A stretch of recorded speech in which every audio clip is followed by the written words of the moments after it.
ازاي اساعد اليفي في حدوث كوارث طبيعيه؟ بس كوارث طبيعية، الحاجات دي ممكن تحصل كأحداث كمان فردية. لو انت مهتم تابع الفيديو ده. هنتكلم على ان لو حصل حريقة في البيت، لو حصل زلازل، لو حصل ان البيت بيقع، لو حصل ان في فيضانات، نعمل ايه بجانب ان احنا طبعا نساعد نفسنا. لو حصلت حتى أحداث فردية أو كوارث طبيعية، أول حاجة تتبع إجراءات السلامة لنفسك، ونفس الحاجة اللي هتعملها دي هتطبقها على أليفك. بس الفكرة كلها إن أنت هتاخده معاك عشان هو مش عارف إجراءات السلامة دي. مهم جدا برضو إنك تعرف إن الموضوع سهل شوية مع الكلاب، لأن القطط لما بتسمع أي حاجة أو بتحس بتوتر أو خوف بتميل إن هي تجري تحت السراير وتستخبى في حتت إحنا ما نقدرش نطولها ولا نقدر إن إحنا نوصل لها لو في لا قدر الله حاجة صعبة وسريعة ولازم ان احنا نتحرك بسرعة عشان ننقذ نفسنا. اللي نقدر نعمله ان احنا لو عارفين اماكن اللي بتستخبى فيها قططنا، ان احنا نجري على الاماكن دي ونفتش بسرعة عشان نقدر ناخد القطة معانا. طيب خلاص، وصلنا للحته اللي فيها القطه واخدناها. طبعا اول حاجه هنكون عارفينها ان هم هيكونوا خايفين جدا لدرجه ان هم هيتشبثوا فيك او هيطلعوا عليك بضوافرهم، ودي مش عشان يأذوك بل عشان يمسكوا فيك اكتر.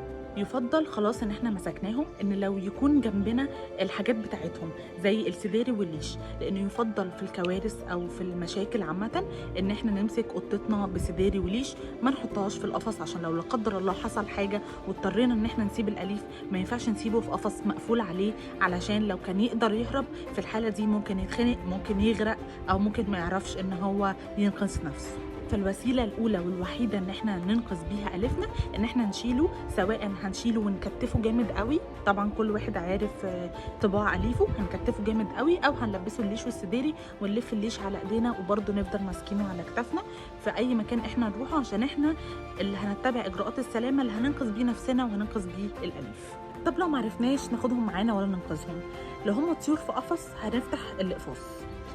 طيب لو من اجراءات السلامه ان انا افتح الشبابيك والابواب يبقى ده كويس جدا، علشان كمان لو عندنا حيوانات في البيت برضو الشبابيك والابواب دي هتقدر تنقذهم، عشان هم بيقدروا يجروا وينطوا ويعرفوا يتصرفوا في انقاذ حياتهم. اللي انا بقوله ان انا مش عايزه اخوفكم، ولكن الاليف جزء من الاسره، فمش هيجي اوحش ولا أسوأ من اللي مروا بيه اخواتنا الفلسطينيين، ومع ذلك قدرنا نشوف في الريلز بتاعتهم وصورهم وهم واخدين حيواناتهم على كتافهم وماشيين بيه للمخيمات والغيره من اماكن امنه. ونصيحه ليك، لو انت شايف كلامي مضحك او مش هتقدر تعمل كده او مش هتفكر اصلا في حيوانك الاليف وقت الكارثه اللي هتحصل، فانصحك من دلوقتي بالتخلي عنه وانك تطلعه تبني لناس تهتم بيه اكتر وتحبه وتكون عنده رحمه وتفكر فيه قبل ما تفكر في نفسها، عشان انت ما ينفعش تستأمن على حيوان أليف وعلى روح حية.